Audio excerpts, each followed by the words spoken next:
Hello and welcome to the Commander's Quarters, your Magic the Gathering source that helps you command your budget. This show and episodes like this one are possible thanks to viewers like you. If you're looking for an easy way to help support this show, make sure that you like, share, and subscribe. Also, hit that bell notification icon so you don't miss any new episodes. You can also go check out our playmats and other merchandise at thecommandersquarters.com. We also have a ton of brand new t-shirt designs in stock, so make sure you check out those as well. Another easy way to support this show is with our TCG Player affiliate links. So whether you're buying a deck or individual cards, you can use this general link right here or one in the description. And the final way that you can support this show is by supporting us directly by becoming a patron. There are many benefits to being a patron, and I truly couldn't do this without all of their support. There's even a brand new Brigadier General tier where you can get a shout out on a Commander's Quarters episode that's dedicated to you. Hey everyone, I've got a bit of a different audio setup today and for upcoming episodes as well because I'm going to be making some studio adjustments, so bear with me please. Regardless, if I sound a little different today, that's why. With that being said, let's jump into the episode. And what an episode I've got for you today. It's the episode that you've been waiting all year for. That's right, it's the Golden Pig Awards of 2021. Throughout the entire year, commanders have been competing for this incredibly prestigious award. And although there are many worthy commanders, there is only one that can hold the title of the Golden Pig of 2021. The winner of the Golden Pig Award will of course receive the Golden Pig, which is definitely not just a random trophy that I found off of Amazon. This award will of course be cherished and displayed by the winner of the Golden Pig forever. Now just a quick note before we start with the runners-up. These picks are 100% based off of my own opinions, and your opinions might differ, and that's okay. I'm selecting my favorite commanders from the year based off of their design as well as other factors as well, and yeah, that's basically it. In my opinion, these are the best commanders of 2021. Again, these picks are based off of my favorites, not which are the most powerful, and that's a completely different episode that, well, will probably come out in a few days. Also, there were a ton of commanders to pick from this year with 185 new commanders if I've got my Scryfall search correct. So yeah, plenty of great picks and great choices out there. And now with all that said, let's jump into it.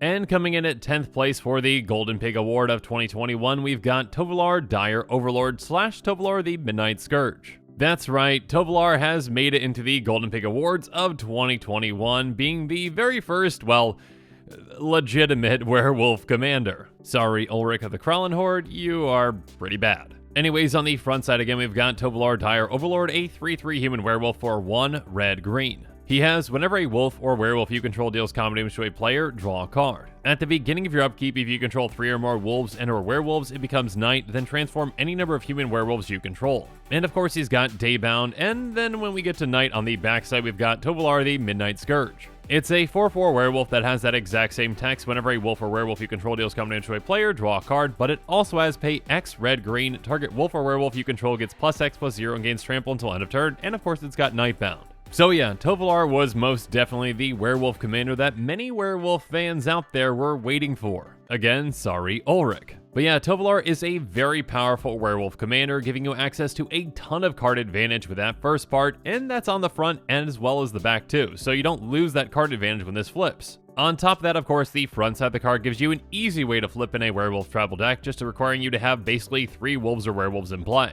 And then on the backside, Tovolar gets slightly bigger and basically gives you a Kessig Wolf run on a commander. Well, I should say a repeatable Kessig Wolf run because you don't have to tap this to do it. So you can dump a lot of mana into this ability for great effect. Tovolar has a lot going for him, and again, a lot of werewolf fans out there were very excited to see this commander, and yeah, it has definitely earned its spot in the Golden Pig Awards for finally filling that role. This commander can take both old werewolves and new werewolves and make a lot of use out of them with cards like Mirror of Avabrook, Cruin Outlaw, and Tovolar's Huntmaster.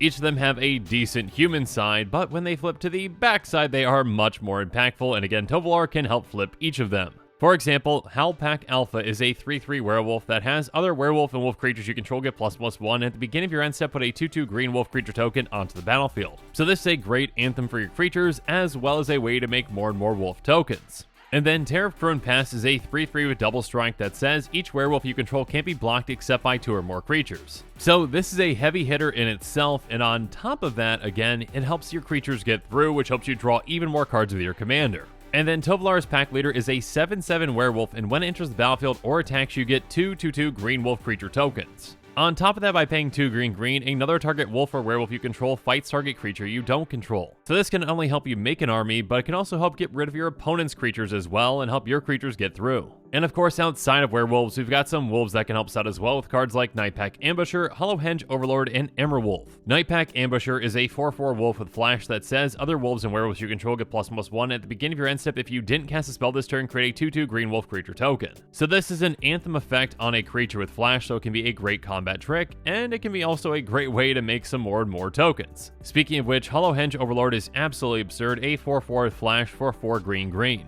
It has at the beginning of your upkeep, for each creature you control that's a wolf or a werewolf, create a 2/2 green wolf creature token. So flash this in before your turn and make a massive army out of nowhere. And then Emerwolf is a 2/2 with Intimidate that says other wolf and werewolf creatures you control get +1/+1 and non-human werewolves you control can't transform. So this can actually prevent your werewolves from transforming back into humans, which is their weaker form, so yeah, this can have a huge impact on the game. Regardless, Tovolar Dire Overlord, you most definitely have earned your spot in the Golden Pig Awards of 2021. Again, many werewolf players out there were begging Wizards to please make something that is actually playable as a werewolf commander, and, you know, it's kind of not hard to make something that's better than Ulrich in that case. But still, I'm not sure if many players out there expected to see something as powerful as Tovolar Dire Overlord. Again, it can provide a lot of card advantage, and it can help you get damage through.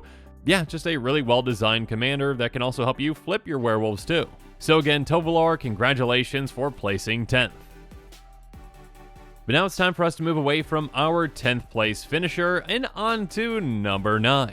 And coming in at 9th place in the Golden Pig Awards of 2021, we've got Minx, Beloved Ranger. Minx is a 3/3 human ranger that costs red, green, white. When he enters the battlefield, you're going to create Boo, a legendary 1/1 red hamster creature token with trample and haste. And by paying X until end of turn, target creature you control has base power and toughness XX and becomes a giant in addition to other types, activate only as a sorcery. Now, this commander probably would have finished slightly higher on this list had it not been for those last 5 words, which I very much dislike on a lot of cards, activate only as a sorcery. Though it doesn't ruin this card, it does limit its potential, and it's pretty unnecessary, I believe. Regardless, this is a very exciting and unique commander that you can take in a lot of different directions. One way, obviously, is to, generate a lot of mana and be able to make any of your creatures into giant creatures, including Boo the hamster, which already has trample and haste, so swing through and dish out a lot of damage with Boo. But another way, and I don't think that this was intended by the creators of this card, is that you can just use this commander as a free sacrifice outlet during your turn. Or should I say during your turn when you can activate it as a sorcery. Because by paying 0, you can turn any of your creatures into a 0/0 giant, and yeah, then they are gone. So with this commander, you can really take advantage of death triggers and leave the battlefield triggers, which is definitely something that you typically don't see on a Naya commander.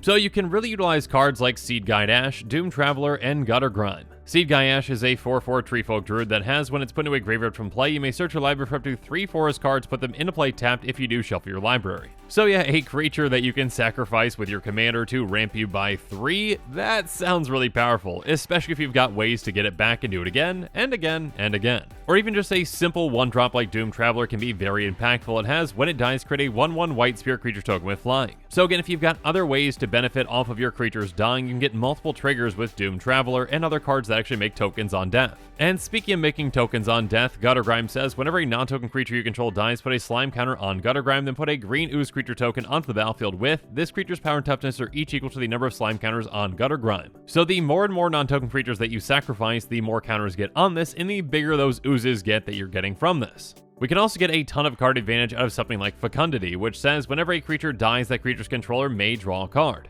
And we can also get a ton of value out of sacrificing a lot of creatures at once with something like Fresh Meat. It says create a 3/3 green beast creature token for each creature put in your graveyard from the battlefield this turn. So we sacrifice our entire team, and again, in cases like Doom Traveler, we're going to be sacrificing a 1/1, and then the 1/1 spirit that we get too, and we're getting 3/3s to replace them. And of course, we can get our creatures back with something like Round of the Ancestors, which says return each creature card with converted mana cost extra less from your graveyard to the battlefield. Now this will have us exile those creatures at the beginning of the next upkeep, but we can actually get around that again if we do this on our turn and sacrifice them with our commander. So we aren't going to lose those creatures permanently, and we can get their death triggers again. So yeah, Minx Beloved Ranger has definitely earned his spot at number 9 on this list, in my opinion. Not only is Boo just absolutely adorable, but you can do a lot of exciting and unexpected things with this commander, and again, as a Naya commander, this is pretty off the wall and different. So Minx, congratulations on your placement, and Boo, remember, go for the eyes.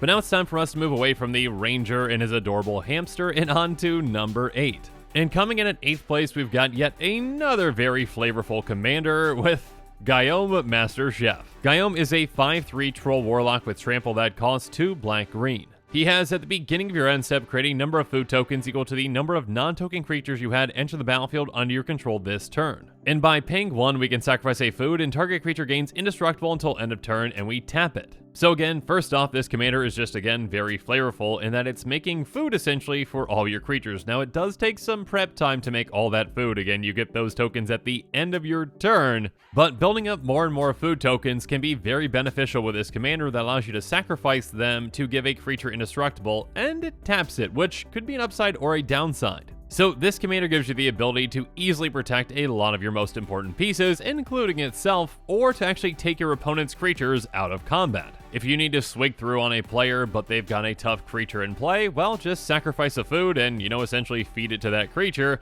and it's going to be indestructible, but it gets a little tired and has to be tapped. Or if you know someone's going to be swinging at you with a big creature, just do that before combat, and that creature is going to be tapped as well. Again, this is a very interesting, unique, and flavorful commander, and it definitely deserves its 8th placement. Regardless, when it comes to some cards that you might want to utilize with this commander, think about cards like Reassembling Skeleton, Tireless Provisioner, and Trail of Crumbs. Reassembling Skeleton has pay 1 and a black, return it from your graveyard to the battlefield tapped. Reassembling Skeleton is pretty much the ultimate creature fodder. It's something that you can keep just getting back over and over again. So you really don't care about this creature dying. In fact, it's pretty much a good thing when it does because you can get it back to get more food.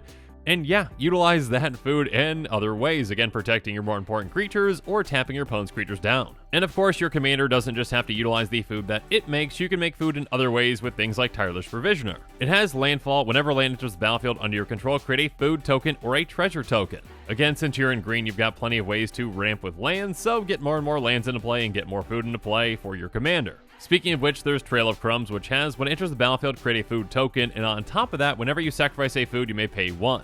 If you do, look at the top 2 cards of your library. You may reveal a permanent card from among them and put in your hand, put the rest of them on your library in any order. This can be a fantastic and easy way to generate card advantage when you're sacrificing your foods. And speaking of gaining advantages, let's talk about Academy Manufacturer. It has, if you'd create a clue, food, or treasure token, instead create 1 of each. So now on top of making foods, you're also making clues and treasures, which can help you draw as well as ramp. Well, okay, so I should say temporarily ramp again with the treasures. And speaking of ramp in some way, there's Inspiring Statuary. It says non-artifact spells you cast have improvise. So essentially your artifacts can tap to help pay for their generic mana. With all the food that you're going to be making, that's a lot of mana savings and it can help you do some pretty ridiculous things. And of course, a fantastic way that you can finish your opponents off is with something like Marionette Master. It's a 1/3 with Fabricate 3, so you can have it enter the battlefield with 3 counters on it, and whenever an artifact you control is put into a grave from the battlefield, target opponent loses life equal to Marionette Master's power. So again, by getting this to 4 power, just by sacrificing 1 food with your commander, an opponent is going to be losing 4 life. That can add up really quickly, and your opponents aren't going to last very long. So yeah, Gaium is a very interesting and unique commander that is incredibly flavorful, and I really love the design. It allows for a very interesting build and helps you utilize foods in a way that they've never been utilized before. So Gaium Masterchef, again, congratulations on finishing 8th. But now it's time for us to move away from the Masterchef and on to number 7. And coming in at 7th place, we've got Garth One Eye. Garth is a 5/5 human wizard for 1 of each color, in other words, Wooburg, that has tap. Choose a card name that hasn't been chosen from among Disenchant, Brain Geyser, Terror, Shivan Dragon, Regrowth, and Black Lotus. Create a copy of the card with the chosen name. You may cast the copy, you still pay its costs. The design of this commander is off the wall, nostalgic, and incredible all at the same time. Essentially, Garth is giving you access to 1 alpha card of every single color, and of course 1 artifact from alpha with Black Lotus. And yeah, I never thought I'd see the day where you can actually play a Black Lotus legally in Commander, or even, hold one, which I guess technically you're holding a copy of it when you have your copy, but still, you know what I mean. It's a very exciting commander that can do some very powerful things, but again, it does have that limitation built into it, so it's not overpowered. It's basically a toolbox commander that can be built in a lot of different ways and can help you out in a lot of different situations. And actually, if you want to see my Garth deck in action, make sure you check out the Close Quarters episode number 2, which is called Evanescence and the Loser. In that episode, you'll see exactly what my Garth deck is about, but I'll highlight some cards here. Because essentially that Garth deck revolves around tapping and untapping things, and it really revolves around artifact lands that are indestructible like Mistvault Bridge. Because with those lands being indestructible, it is a lot safer to start enchanting them with things like Fertile Ground and Market Festival. Fertile Ground says enchant land. Whenever enchanted land is tapped for mana, its controller adds an additional 1 mana of any color. And Market Festival does the exact same thing, but it's going to be 2 mana instead of 1. So basically the goal is to get one of those indestructible lands in play and stack a ton of these land enchantments on it to have it tap for a ton of mana. Then, of course, you can utilize a lot of untap effects, which also, of course, work very well with Garth. For example, Kyora's Follower is basically an untapped dork that can tap to untap another target permanent. And then something like Chalk and Retriever can be even more impactful. It says, whenever you cast a spell during your turn, untap target creature. So you can either untap Garth or untap creatures like Kyora's Follower, which can actually untap your land. And you can actually finish your opponents off with that land as well with something like Caustic Tar. It has Enchant Land. Enchanted Land has tap, target player loses 3 life. Being able to untap that land multiple times in a turn can be absolutely deadly for opponents. Regardless, of course, again, Garth is a very flexible commander that can be built in a lot of different ways. I chose to focus on tap and untap effects, but you can build it in a lot of different directions. Again, it's a very interesting design. It's a 5-color commander that gives you a lot of freedom and flexibility, and it's got a ton of nostalgia too. So yeah, Garth, again, congratulations at your 7th place. Moving on though, we are moving from 7th place on to, well, of course, number 6. And coming in at 6th place, we've got Eloise Nefalio Sleuth. Eloise is a 4/4 human rogue for 3 blue-black. She has whenever another creature you control dies, investigate, so that means you're going to create a clue token. And then whenever you sacrifice a token, surveil 1, which means look at the top card of your library, you may put that card into your graveyard. Basically, Scribe but graveyard. I really like the design of this commander. I mean, those 2 abilities just work very well in tandem with the right build. That first part very easily could have read whenever another non-token creature you control dies, investigate, and I am very glad they did not specify that. Because again, let's say that you've got a token creature in play and you sacrifice it, that meets both requirements and you are getting both triggers. So not only do you get a clue token, but you also get to surveil 1. So you're getting some great card selection on top of making a lot of tokens for some potential card advantage later, or some other ways to use them too. Regardless, a commander like this can really utilize some really cool cards like Genesis Chamber, Tamiyo's Journal, and Blinkmoth Urn. Genesis Chamber says whenever a non-token creature enters the battlefield, if Genesis Chamber is untapped, that creature's controller creates a 1/1 colorless mirror artifact creature token. So now your creatures coming into play make you more creature tokens, which again, if you've got ways to sacrifice them, can give you even more value. And you can get even more value out of those clues with something like Tamiyo's Journal, which is going to have you investigate your upkeep, and you can tap and sacrifice 3 clues to search your library for any card for that card in your hand, then shuffle your library. So this is an incredible repeatable tutor for this deck. And again, with all those artifact tokens that you're going to be making, you can really make the most out of them with something like Blinkmoth Urn. It says at the beginning of each player's pre-combat main phase, if it's untapped, that player adds colors for each artifact they control. So this can give you an absolutely absurd amount of mana, again, when you're making artifact creature tokens, and when you're making all those clue tokens with your commander. And actually, there are plenty of ways to make sure that we're the only ones getting any advantages out of Genesis Chamber and Blinkmoth Urn, so we can utilize cards like Clock of Omens and Shimmer Dragon. Clock of Omens says, tap 2 untapped artifacts you control, untap target artifact. This is an absolutely incredible card in decks like these that can utilize their artifacts to untap their mana rocks for even more mana, and yeah, things can get out of control really quickly. Speaking of which, Shimmer Dragon says, as long as you control 4 more artifacts, it has hexproof, and we can tap 2 untapped artifacts we control to draw a card.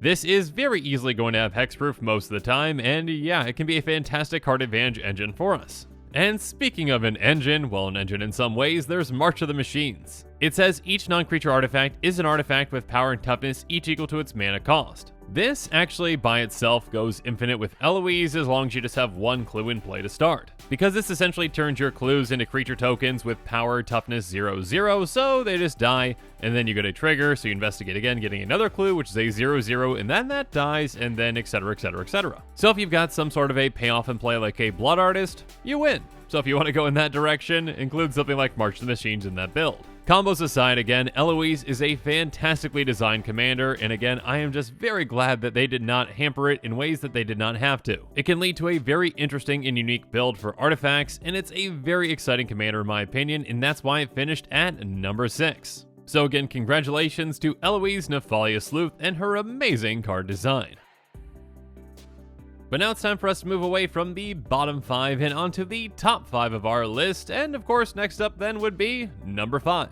And coming in at 5th place, we've got yet another sleuth in some ways with Jacob Hawkins Inspector / Hawkins Insight. Jacob Hawkins Inspector is a 0/2 human advisor for 1 and a blue that has tap draw a card then exile a card from your hand face down. You may look at that card for as long as it remains exiled. You may pay 4 blue if you do transform Jacob Hawkins Inspector. And then on the backside we've got Hawkins Insight, a legendary enchantment that says at the beginning of your upkeep, exile the top card of your library face down. You may look at that card for as long as it remains exiled. And then once during each of your turns, you may play a land or cast a spell from one card's exile with this permanent without paying its mana cost. So I really like the design of this commander. I mean, I really think that the front side is just a solid merfolk looter kind of commander, very low to the ground where it can give you some good card selection right away, and actually, card advantage that is kind of saved up and stored for later. Because again, when you do want that payoff, you can pay that 4 blue to flip it to the backside. That allows you to get even more card advantage, and then also allows you to,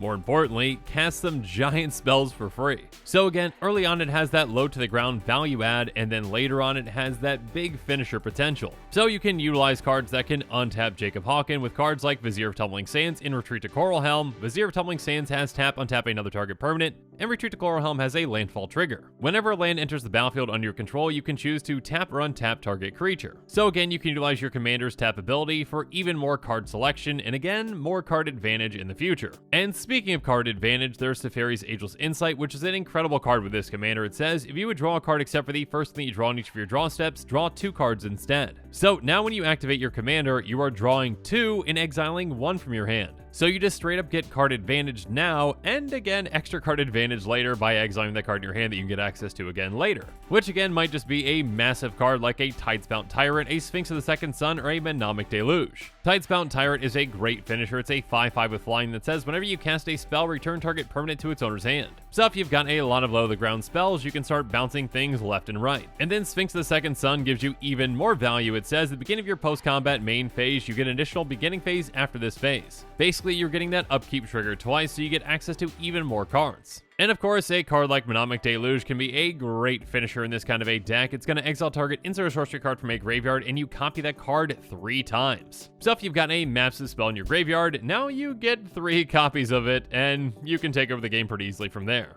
Again, I really like the design of this commander, being able to get it down early for some nice card advantage, or again, should I say card selection, then eventual card advantage, and when you're ready to flip it, you flip it and get a ton of value by being able to cast giant spells for free. So Jacob Hawkins has solved the mystery on where it placed in the Golden Pick Awards. The answer is 5th. Next up though, it's time for us to move on from number 5 to number 4. And coming in at 4th place, we've got Dina Soulseid. Dina is a 1/3 Dryad Druid for black-green, and she simply says, whenever you gain life, each opponent loses 1 life. And she also has pay 1, sacrifice another creature. Dina Soulseid gets +X/+0 until end of turn, where X the sacrifice creature's power. So yes, she is a cheap sacrifice outlet, which can come in really handy. But much more importantly is that first part. It is very simple, but incredibly effective. Every single time you gain life, you are draining your opponents. Again, this is a simple but effective design that can really make use out of a lot of cards that, well, are just okay in other circumstances. For the most part, life gain is really not that powerful of a thing in Commander, but this turns life gain into something that can be incredibly deadly. The more instances of life gain that you have, the more you're going to be able to dish out the pain. So you can really make use out of cards like Essence Warden, Death Greeter, and Life Gift. Essence Warden says, whenever another creature enters the battlefield, you gain 1 life. Keep in mind this counts all creatures, not just your own. And the same can be said about Death Greeter, which says, whenever another creature dies, you may gain 1 life. So with these in play just for 1 mana each, whether creatures are leaving or coming into play, your opponents are going to be feeling the pain. And your opponents are going to be in even more pain when anyone plays a land thanks to Life Gift. It says whenever a land comes into play, you may gain 1 life. Obviously, we have access to green, so we're going to be ramping with lands quite a bit. And chances are pretty likely that at least one opponent's going to be playing green as well, and even if not, again, just by playing their land for the turn, it's going to drain all of them. And another way to drain our opponents on every turn is with a card like Sun Droplet. It says whenever you're dealt damage, put that many charge counters on Sun Droplet. And at the beginning of each upkeep, you may remove a charge counter from Sun Droplet. If you do, you gain 1 life. Also, Revenge of Ravens can punish our opponents in a different way. If they attack us or a planeswalker we control, that creature's controller is going to lose 1 life, and we gain 1 life, which again is going to make our opponents each lose another life. Speaking of which, there are other cards out there that aren't legendary creatures, but have basically the exact same effect as our commander, like Marauding Blight Priest. So adding another instance of whenever you gain life, each opponent loses 1 life is obviously incredibly effective. Again, Dina is an incredibly simple commander, but one that is incredibly effective and makes use out of a lot of cards that, well, don't really have a lot of other homes. So Dina, again, congratulations on your 4th place finish. Now, though, it's time for us to move away from number 4 and on to the top 3 with number 3. And coming in at 3rd place, we've got Aruth Tormented Prophet. Aruth is a 2/4 human wizard for 1 blue-red. She has, if you would draw a card, exile the top 2 cards of your library instead, you may play those cards this turn. Again, like Dina, Aruth is a very simple design. She essentially turns your regular card draws into double impulse draws. So instead of just getting regular card advantage, you're getting twice as much card advantage, but it is temporary. And this can lead to some really interesting, really risky, and really exciting plays. Now, Aruth does not have to be built in this way, but I very much am a fan of the all-in approach with her. Basically, we're just going for broke and just going all in at once and hoping it works out. So we can cast a card like Breakthrough, which says, draw 4 cards, then choose X cards in your hand and discard the rest. So essentially for just 1 mana, this is Impulse Draw 8. Ancestral Recall, eat your heart out. Or how about Magus of the Wheel, or basically any kind of a wheel effect? It has Sacrifice Magus of the Wheel, each player discards their hand, then draws 7 cards. So it doesn't matter if we don't have a hand, which we most likely aren't going to with this kind of a deck, but we get access to 14 cards thanks to our commander. And another creature that can help us out is Archmage Emeritus, which has Magecraft. Whenever you cast or copy an instant or sorcery spell, draw a card. Or again with our commander, that's going to be Impulse Draw 2. And again with this all-in approach, we can really take advantage of a card like Psychic Vortex, which has cumulative upkeep, draw a card. And at the end of each of your turns, sacrifice a land and discard your hand. Again, with this kind of a deck, we really don't care about having a hand, and losing a land isn't really that big of a deal, especially when we get access to more and more cards each turn. And of course, we can have a really explosive turn with a card like Mana Geyser, which is going to add red for each tapped land our opponents control. With ritual effects like these, we can make the most out of a singular turn, drawing more and more cards, or again, I should say impulse drawing more and more cards to cast more and more ritual effects, to cast more spells, and you see where this is going. Of course, one of our finishers can be something like a Gutter Snipe, which says, whenever you cast an instant or sorcery spell, Gutter Snipe deals 2 damage to each opponent. So again, when we have this big explosive turn, we can finish our opponents off in a very splashy way. Or perhaps a Storm Spell, or maybe something like a Labman Win. There are different ways to do it. Regardless, Aruth Tormented Prophet is an incredibly spicy commander. I absolutely love her design again, and love the idea of an approach where you just go all in and you go for broke, and sometimes it works out and sometimes it doesn't. But again, that does not mean that you have to build this commander in that way. That's just the way that I would build it, and why it has finished at number 3. But now let's move on from number 3 and move up to number 2. And coming in at 2nd place, we've got Ozgear the Reconstructor. Ozgear is a 4/4 giant artificer with vigilance that costs 2 red-white. By paying 1, we can sacrifice an artifact, and target creature we control gets +2/+0 until end of turn. But more importantly, it has pay X, tap, exile an artifact card with mana value X from your graveyard, create 2 tokens that are copies of the exiled card, activate only as a sorcery. Ozgear takes Boros in a direction that it really hadn't seen before this point, because Ozgear can be an incredible value generating engine with the right artifact build. Get artifacts into your graveyard either by milling them or sacrificing them with Ozgear, and then make double copies of them with his ability. So you can take advantage of artifacts that have ETBs or LTBs or other incredible effects. I mean, even just with a simple Soul Ring, Ozgear can turn that from 1 Soul Ring into 2 incredibly effectively, and you're just basically generating even more mana on that turn with this. I mean, you put it into play for 1 mana, you tap it for 2, you use 1 mana to sacrifice it, the other mana to activate Ozgear to get it out of your graveyard, or I should say exile it and make 2 copies of it, and now you've got 2 Soul Rings that can tap for 4. That is absolutely crazy. Speaking of which, Coveted Jewel says when it enters the battlefield, draw 3 cards, and it can tap to add 3 mana of any one color. Now on top of that, it also says whenever one or more creatures an opponent controls attack you and aren't blocked, that player draws 3 cards and gains control of Coveted Jewel, untap it. But again, luckily for you with Ozgear, you can easily sacrifice this so your opponents get no advantages out of it. So in total, again with Ozgear's activation, you're going to be getting 9 total cards out of this, and while these are in play, again, if you've got 2 of them, that's 6 mana too. And again, even an artifact land like Great Furnace can essentially be land ramp with Ozgear because you can get 2 copies of it. So again, make sure that you're going to be utilizing cards like Faithless Looting and Goblin Engineer to get artifacts into your graveyard, on top of Ozgear just being able to sacrifice them. Faithless Looting says draw 2, discard 2, and you can flash it back. And Goblin Engineer has when it enters the battlefield, you may search your library for an artifact card, put it into your graveyard, then shuffle your library. And by paying a red, you can tap and sacrifice an artifact to return target artifact card with converted mana cost 3 or less from your graveyard to the battlefield. I mean, even just consider a simple card like Ichor Wellspring in this deck. It's an artifact for 2 that has when it enters the battlefield or is put into a graveyard from the battlefield, draw a card. So 2 mana, you get this into play and you sacrifice it with your commander for 1 more mana. You've just drawn 2 cards. Then by paying 2 mana to tap your commander, you exile this from your graveyard, get 2 copies of it, that's 2 more ETBs to draw 2 more cards, and then you can sacrifice those to draw 2 more. That's 6 total cards drawn out of a simple 2 mana artifact. Yeah, there's a reason that Ozgear has finished so high in these rankings at number 2. Again, at the time, it definitely was able to take Boros in a completely different direction that it really had never seen before. It's a value-centric commander that allows you to heavily utilize artifacts and doesn't just, like many Boros commanders in the past, just, say, hey, go attack, and that's all I'm gonna do. So for all those reasons, again, Ozgear the Reconstructor, you have finished at 2nd place. But now it's time for the moment that you have all been waiting for all episode. Who is the Golden Pig of 2021? And in my opinion, the Golden Pig of 2021 is Cody Vociferous Codex. That's right, first place goes to none other than the Walking Talking Book. I gotta be honest, when I first saw Cody, I was, pretty confused. It definitely seemed like a very weird commander. But as time went on, Cody most definitely grew on me, and there's a lot of really exciting things that you can do with it. It's a 1/4 construct that costs 3, and it says you can't cast permanent spells. So that is a major downside, and actually one way that you could build this deck if you want it to be a major upside is kind of like a Zedru build where you donate to another player and now they can't cast permanent spells. So if you want to go in that direction, well, ask your friends first if they're okay with that and then go for it. But my Cody deck is most definitely built around that second ability, which is pay 4 and tap, add Wooburg. When you cast your next spell this turn, exile cards to the top of your library until you exile an instant or sorcery card with lesser mana value. Until end of turn, you may cast that card without paying its mana cost.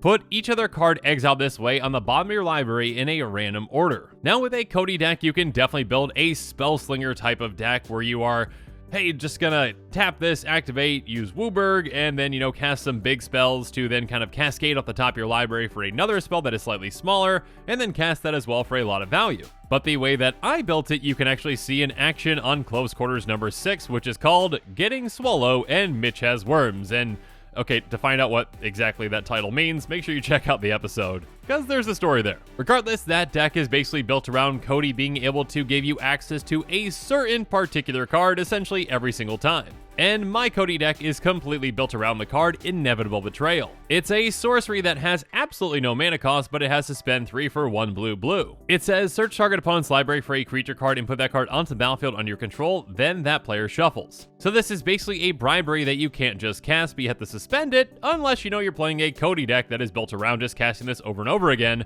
by, just activating Cody, casting any 1 mana spell, and hitting this every single time. And then casting a spell to shuffle it back into your library, and then doing it again, and again, and again. Regardless, of course, Cody has a lot of potential with other cards that cost 0 mana with cards like Living End and Hypergenesis. Living End says each player exiles all creature cards in their graveyard, then sacrifices all creatures they control, then puts all cards they exile this way onto the battlefield. This one in particular can lead to a very spicy Cody deck that's built around cycling creatures into your graveyard, then, casting a 1 mana spell, getting this, casting it, and having some fun. Or, Hypergenesis, which says, starting with you, each player may put an artifact, creature, enchantment, or land card from their hand onto the battlefield. Repeat this until no one puts a card onto the battlefield. Basically, a massive, hey everyone, just dump your hand into play effect. Or, some other 0 mana spells like Gaia's Will, Resurgent Belief, or Profane Tutor. Gaia's Will lets you play lands and cast spells from your graveyard, and if a card put in your graveyard from anywhere this turn, you exile that card instead. I could definitely see a big Storm payoff kind of build around Cody with this card. And speaking of a payoff, Resurgent Belief says return all enchantment cards from your graveyard to the battlefield. Or how about Profane Tutor, which essentially allows you to build around any singular card by saying search your library for a card, put that card in your hand, then shuffle. Regardless, again, Cody can be built in a lot of interesting, unique, and exciting ways. Again, at first, I definitely thought that Cody was the weirdest 5-color commander that I have ever seen, and actually, I don't think that has changed. Cody is most definitely weird, but Cody grew on me, and yeah, I really like the design of this commander. It's not overpowered, but it can allow you to do some really exciting things that are,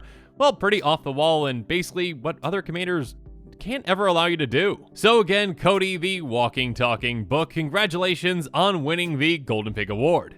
So again, Cody, make sure you're looking out for that Golden Pig Award in the mail. Actually, do walking, talking books have access to mail?